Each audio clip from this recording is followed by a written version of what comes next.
بسم الله الرحمن الرحيم.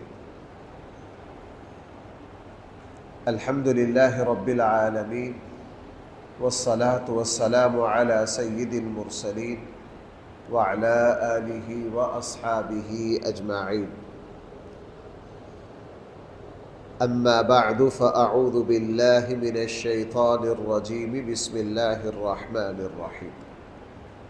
فادعوا الله مخلصين له الدين ولو كره الكافرون.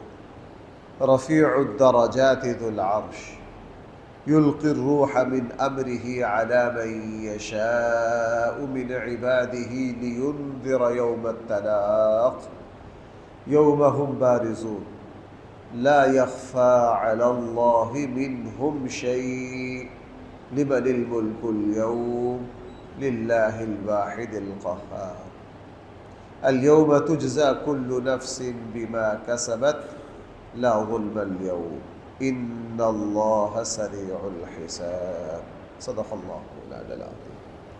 فادعوا اللہ، آپ اللہ کو پکاریے.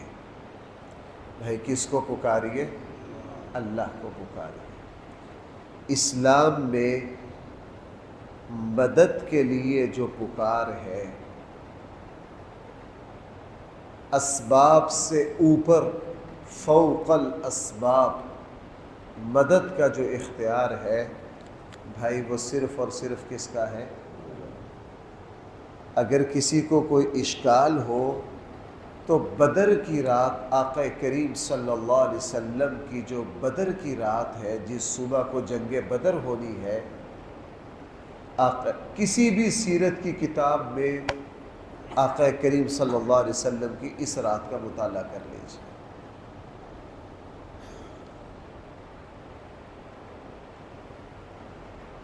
اسباب سے اوپر مشکل میں کسی چیز کو پکارنا، یہ صرف اور صرف اللہ کا حق ہے. اللہ کے علاوہ کسی کو پکارنا جائز ہے. آقا کریم صلی اللہ علیہ وسلم غیر معمولی صورتحال میں اپنے ساتھیوں سمیت آزمائش کی گھڑی میں آ گئے. مدینہ سے نکلے، ساتھی اور ساتھ جا سکتے تھے، رفقا اور ساتھ شامل ہو سکتے تھے. ضرورت نہیں سمجھی کہ تجارتی قافلہ روکنا ہے.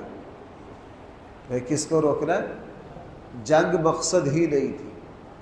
کوئی زیادہ سامان ساتھ نہیں لیا کہ شام سے مکہ والوں کا قافلہ آ رہا ہے، وہ تجارتی قافلہ ہے، ان کے پاس بھی پورا اسلحہ ہے، نبٹ لیں گے ہاتھوں سے ہی.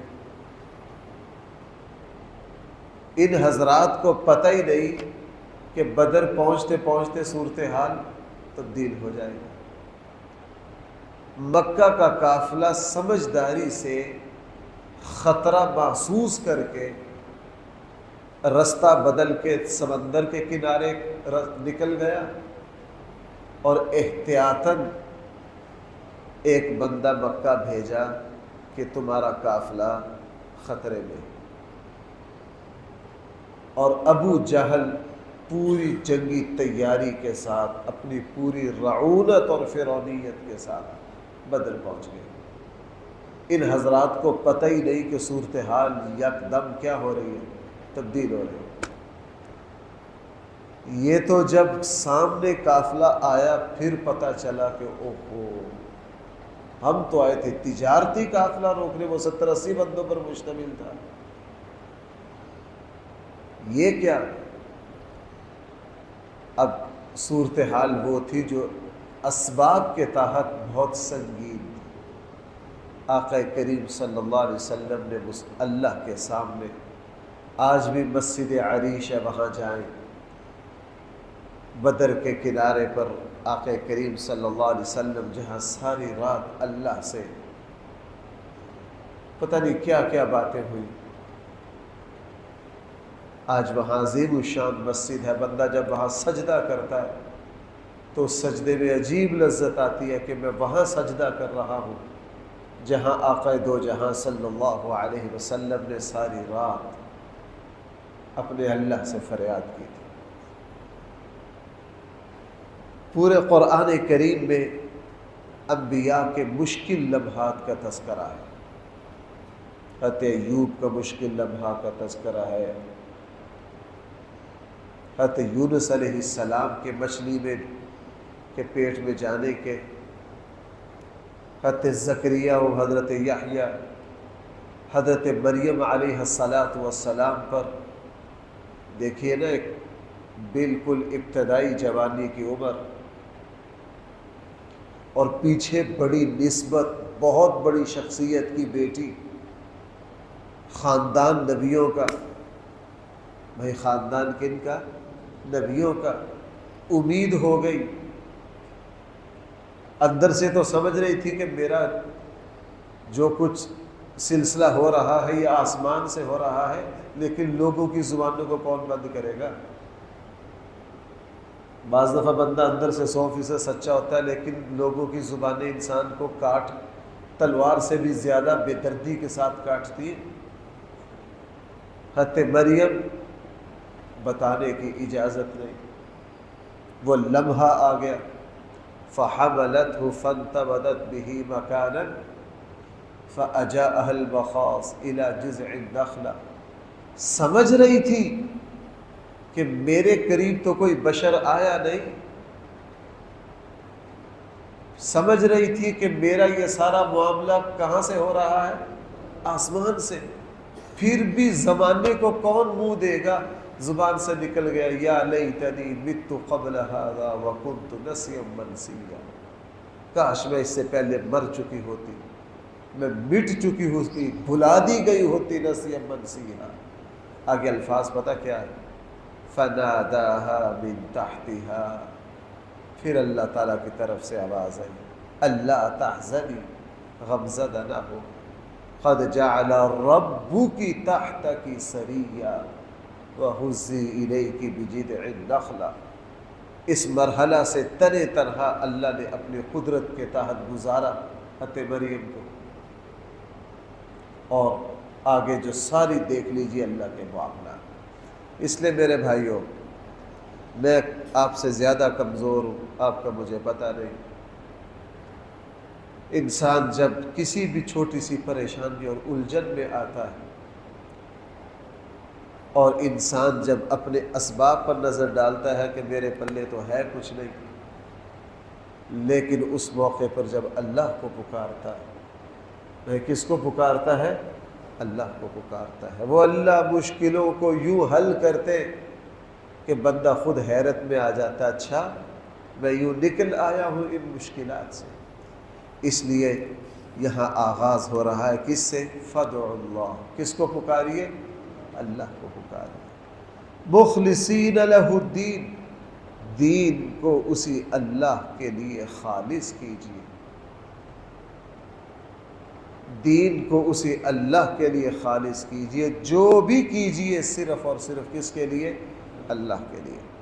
وَلَوْ كَرِهَ الْكَافِرُونَ، اگرچہ کافروں کو کتنا ہی ناپسند ہو، اگرچہ کافروں کو کتنا ہی ناپسند ہو۔ رسول اللہ صلی اللہ علیہ وسلم کے زمانے میں حضور علیہ السلام پر کس کس طرح دباؤ ڈالا گیا، کس کس طرح دباؤ ڈالا گیا کہ چلو آپ یوں کہہ دیا کریں، آپ یوں کہہ دیا کریں۔ نہیں، رسول اللہ صلی اللہ علیہ وسلم پوری شان اور استقامت کے ساتھ پورے کفر کے سامنے ڈٹے رہے، ہے کفر کے سامنے اسی پارے میں، یہ آگے بھی بات آ رہی ہے، اسی پارے میں دوسرے رکوع میں گزرا، وَإِذَا ذُكِرَ اللَّهُ وَحْدَهُ اشْمَأَزَّتْ قُلُوبُهُمْ، جب اللہ کا تذکرہ کیا جاتا ہے تو ان کے دل غصے سے بھر جاتے ہیں۔ یہ اللہ تعالیٰ کے تذکرے کو بہت ناپسند اور ناگوار سمجھتے ہیں۔ رفیع الدرجات، وہ اللہ بہت بلند شان والا ہے، اللہ بہت بلند شان والا ہے۔ اس کی شان کتنی بلند ہے؟ قُلْ لَوْ كَانَ الْبَحْرُ مِدَادًا لِكَلِمَاتِ رَبِّي لَنَفِدَ الْبَحْرُ قَبْلَ ان تنفد کلمات ربی، سارے کے سارے سمندر ختم ہو جائے. سورہ کہف کے آخر میں قرآن میں فرمائے. اور سورہ لقمان میں کیا فرمائے؟ وَلَوْ أَنَّ مَا فِي الْأَرْضِ مِنْ شَجَرَةٍ أَقْلَامٌ وَالْبَحْرُ يَمُدُّهُ مِنْ بَعْدِهِ سَبْعَةُ أَبْحُرٍ مَا نَفِدَتْ كَلِمَاتُ اللَّهِ ذُو الْعَرْشِ. وہ عرش والا ہے. بھائی وہ کیا ہے؟ قرآن و سنت سے یہ بات پتہ چلتی ہے کہ کائنات میں سب سے بڑی مخلوق جو ہے وہ اللہ کا عرش ہے. بھائی سب سے بڑی مخلوق کیا ہے؟ اللہ کا عرش ہے. آسمانوں کی کوئی حیثیت نہیں ہے عرش کے سامنے. عرش اتنا بڑا ہے. یہ پوری کائنات کے سیاروں ستارے سورج جیسے جتنے ہو جائیں عرش کے سامنے کچھ نہیں. اور آپ سے ایک بات عرض کروں، صحیح حدیث ہے، حدیث صحیح ہے، 100% مستند حدیث ہے کہ اللہ تعالیٰ نے عرش کے اوپر، سب سے بڑی مخلوق عرش ہے، پوری کائنات عرش کے سائے میں ہے. اور عرش کے اوپر اللہ تعالیٰ نے میرے یا عبادی الذین اسرفوا علی انفسہم، جس دن اس آیت کا درس تھا اس دن بھی آپ حضرات کو یہ حدیث سنائی تھی کہ عرش کے اوپر یہ لکھ کر رکھ دیا کہ جو میری رحمت ہے وہ میرے غضب پر غالب ہے. میری رحمت جو ہے وہ میرے غضب پر ذو العرش، وہ عرش والا ہے. یلقی الروح. اور بھائی ایک بات اور عرض کروں، رسول اللہ صلی اللہ علیہ وسلم جب اللہ سے مناجات اور دعائیں کرتے، اللہ تعالیٰ کو جن صفات سے پکارتے ان میں سے ایک یہ بھی ہے، یا ذا العرش المجید. یا ذا، سورہ بروج کی آیت ہے، فعال لما یرید، شروع میں یا لگاتے، یا ذا العرش المجید. یا ذا، اللہ تعالیٰ کو جب ہم دعا مانگیں اس صفت کا بھی بطور خاص اللہ کے سامنے تذکرہ کیجئے، چونکہ یہ اللہ تعالیٰ کی سب سے بڑی مخلوق ہے جس پر اللہ تعالیٰ کی سب سے زیادہ تجلیات.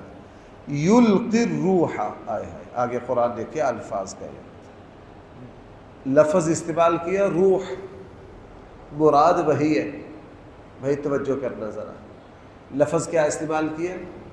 روح. مراد کیا ہے؟ وحی. میں ترجمہ کرتا ہوں پہلے. اتارتے ہیں وحی من امرہ، اپنے حکم سے، علی من یشاء من عبادہ، اپنے بندوں میں سے جس پر چاہتے ہیں. وہی اللہ اتارتے ہیں اپنے بندوں میں سے بھائی جس پر چاہتے ہیں. یہاں وحی کو روح سے تعبیر کیا. کیوں؟ دوسری جگہ وحی کے لفظ بھی ہے، یہاں بھی وحی کے لفظ آ سکتے تھے. روح کیوں ہے؟ بھائیو جس طرح یہ جانداروں کے جسموں میں روح کا کرشمہ ہے نا، سارا کمال کس کا؟ روح کا. یہ ہنستا کھیلتا جوان خوبصورت جسم، اس کے پیچھے روح ہے. اور اللہ روح نکال دے تو یوں ہوتا ہے جیسے پیچھے سے کاک بند کر دیا، پانی ہر چیز بند ہو گئی اور گیا بندہ. چند گھنٹوں کے بعد اس کا جسم بدبو دے جائے گا، اس کو جلدی قبر کے حوالے کرو. بھائی ہوا کہ روح نکل گئی. اور اللہ جیسے ہی ماں کے پیٹ میں روح ڈالتے تو بچے میں حرکت شروع ہو جاتی ہے. جس طرح جسمانی طور پر روح کا کمال ہے، روحانی طور پر بھی دلوں کے اندر جو روحانی جان ہے وہ وحی کے ذریعے ہے. بھائی وہ کس کے ذریعے ہے؟ وہ وحی کے ذریعے. جسمانی طور پر اس جسم میں جب روح آتی ہے تو یہ تر و تازہ، جوان، چلنے پھرنے والا، سننے والا، سمجھنے والا، بولنے والا جسم ہو جاتا ہے. بالکل یہی حیثیت ہے وحی کی. جب قرآن کریم آسمان سے اترنے والی وحی یہ سینوں میں اترتی ہے، میں یوں کہہ سکتا ہوں حقیقی معنی میں انسان پھر ہی انسان کہلانے کا حقدار بنتا ہے. انسان پھر کیا کہلانے کا حقدار بنتا ہے؟ اس لیے یہاں اللہ تعالیٰ نے وحی کو روح سے تعبیر کیا کہ روح جس طرح جسمانی روح کے تم کمالات دیکھتے ہو، بالکل وحی جو ہے یہ روحانی طور پر بھائی کیا ہے. آپ دیکھیے ذرا عرب معاشرہ بنجر، خانہ جنگی، قتل و غارت، شعر و شاعری، تلوار، نیزہ بازی، کتے پالنا، کتوں سے شکار کرنا. حج پر آتے سارے کام چھوڑ چھڑا کے عرفات مزدلفہ کے میدانوں میں بیٹھ کر اور قصیدے پڑھ رہے ہیں، اونٹ ذبح ہو رہے ہیں، فخریہ، اور میں نے 10 اونٹ ذبح کیے، دوسرا اٹھتا تھا میں نے 15 کیے. ایک دوسرے کے آبا و اجداد پر فضیلتیں بیان کرتے. قرآن کہہ رہے ہیں گویا کہ بنجر، بیکار. آقا کریم صلی اللہ علیہ وسلم کے ذریعے وحی اتری، زندہ ہونا شروع ہوئے. بھائی کیا ہونا شروع ہوئے؟ زندہ ہونا شروع ہوئے. وہ ابن خطاب، وہ خطاب کے بیٹے جو اونٹ چرانے کی بھی اہلیت نہیں رکھتے تھے، طبیعت میں ایسی غفلت، لیکن رسول اللہ صلی اللہ علیہ وسلم کے ذریعے جب وحی کے انوارات آئے تو دنیا میں اس زمانے میں جو مشینی اور سائنس سے پہلے کا زمانہ ہے، ایسی حکومت قائم کر کے دکھائی کہ آج کے فراڈیوں کو تو ان سے نسبت ہی دینا ان حضرات کی توہین ہے. کیا ہے؟ ان حضرات کی توہین ہے. بہرحال تو بھائی میں عرض یہ کر رہا تھا، وحی کو قرآن نے کس سے تعبیر کیا ہے؟ روح سے. وحی ایسی چیز ہے. آپ دیکھیے ہم بعض دفعہ تھکے ہوتے ہیں، بنجر ہوتے ہیں، لیکن نماز پڑھتے ہیں، قرآن پڑھتے ہیں، اللہ دل کو کیا کر دیتے. میں ایسے دل لگی کہہ رہا ہوں، میں رات کسی وجہ سے سو نہیں سکا، مسجد کے کام کی وجہ سے 100% تھکا ہوا، جسم درد کر رہا. نماز پڑھائی ہے، قرآن کے سامنے بیٹھے، روحانی طور پر اللہ نے دوبارہ تازہ کر دیا، کوئی پریشانی نہیں.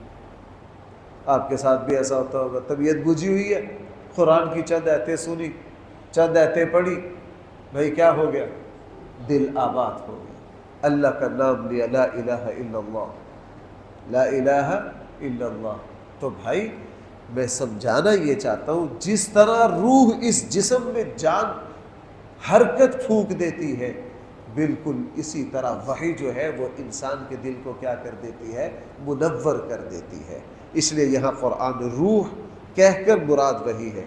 یلقی الروح، اتارتے ہیں روح کو، من امرہ، اپنے حکم سے، علی من یشاء من عبادہ، اپنے بندوں میں سے. تو جب اللہ جس پر چاہتے ہیں وحی اتارتے ہیں. حضور علیہ السلام پر اللہ نے چاہا تو وحی اتار دی. اس زمانے کے کسی سردار کو یہ کہنے کا حق حاصل نہیں ہے. اگلے پارے میں آ رہا ہے، میں اکثر اس آیت کا حوالہ دیتا ہوں، اور قرآن وہ الفاظ نہ کہتا ہماری تو جان نکلتی ہے، ہم وہ الفاظ نہیں کہہ سکتے. لیکن قرآن نے چونکہ وہ الفاظ خود فرما دیے، لولا نزل هذا القرآن على رجل من القريتين عظیم. اور پورے عرب کے عظیم الشان شہر دو ہی تھے، مکہ اور طائف. کافروں نے کہا مکہ اور طائف میں بڑے بڑے سردار تھے، اللہ نے بڑے بڑے سرداروں کو چھوڑ کر انزل هذا الرجل. توبہ توبہ توبہ توبہ توبہ. حقارت کے ساتھ اللہ کے نبی کو کیا کہا؟ وہ اے بندہ، وہ تو. توبہ، استغفر اللہ رب من کل ذنب. حضور کے بعد انزل هذا الرجل. اللہ تعالیٰ کو مکہ اور طائف میں سے یہ ملا. انہوں نے توہین کی حد کر دی. آقا کریم صلی اللہ علیہ وسلم کی توہین کی کیا کر دی؟ حد کر دی. کہ میں بار بار عرض کر رہا ہوں اگر قرآن یہ الفاظ نہ کہتا تو ہم تو یہ زبان الفاظ پر نہ لا سکتے، چونکہ یہ قرآن نے کہا آگے سورہ زخرف میں یہ الفاظ ہیں. لیکن اللہ نے فرمایا بدبخت ہو یلقی الروح من امرہ علی من یشاء من عبادہ، میں اپنے بندوں میں سے جس پر چاہتا ہوں، میرا فیصلہ تم ہوتے کون ہو، میں رب ہوں، میری رحمت کوئی تمہاری پابند نہیں ہے. اور پھر یار میری بات سننا، جب مکہ والوں نے کہا تھا نا کہ اگر یہ نبی اللہ بناتے طائف میں سے اور مکہ میں سے، طائف میں سے بناتے عروۃ بن مسعود کو، وہ حقدار تھا نبوت کا، اور زمانہ نے پھر عجیب منظر دیکھا، وہی عروۃ بن مسعود ایک وقت آیا حضور کے جوتوں میں بیٹھے آ کے. بھائی کہاں بیٹھے آ کے؟ رسول اللہ صلی اللہ علیہ وسلم کے قدموں میں. اس دن جس بدبخت نے یہ کہا تھا نا کہ طائف میں سے نبی ہونا چاہیے تھا عروۃ بن مسعود، پتہ نہیں کیا لعنت برسی ہوگی اس بدبخت پر جس نے حضور کے بارے میں کلمہ. وہی عروۃ بن مسعود کس کے جوتوں میں بیٹھا آ کے؟ اسلام لائے، رسول اللہ صلی اللہ علیہ وسلم کے خادم بنے، طائف کے بڑے سردار تھے حضرت عروۃ بن مسعود. تو قرآن کہہ رہا ہے یہ ہمارا انتخاب ہے، ہم تمہارے پابند نہیں ہیں. بادشاہ چپڑاسی کا پابند نہیں ہوتا کہ بادشاہ کیا فیصلہ کرے اور کیا نہ کرے. اللہ کے مقابلے میں بندوں کی حیثیت چپڑاسی والی بھی نہیں ہے. کسی کو کوئی حق نہیں ہے کہ اللہ کے فیصلے پر فرمایا. ہم فیصلہ کر رہے ہیں. اور پھر زمانے کو دکھایا کہ اللہ تعالیٰ نے اس ہستی کو، امام الانبیاء صلی اللہ علیہ وسلم کو جو نبی بنا کر بھیجا، کس شان سے بھیجا. ہم نے وہی کیوں اتاری؟ لِيُنذِرَ يَوْمَ الطَّلَاقِ، تاکہ آپ لوگوں کو ملاقات کے دن سے ڈرائے. یہ سلسلہ کلام چل رہا ہے، انشاءاللہ اللہ نے توفیق دی تو اس آیت سے دوبارہ چلیں. الحمدللہ رب العالمین والصلاة والسلام علی سید المرسلین وعلى آلہ واصحابہ اجمعین. ربنا آتنا فی الدنیا حسنہ وفی الآخرۃ حسنہ وقنا عذاب النار. صلی اللہ تعالی علی خیر خلقہ سیدنا مولانا محمد وآلہ واصحابہ اجمعین برحمتک یا ارحم الراحمین.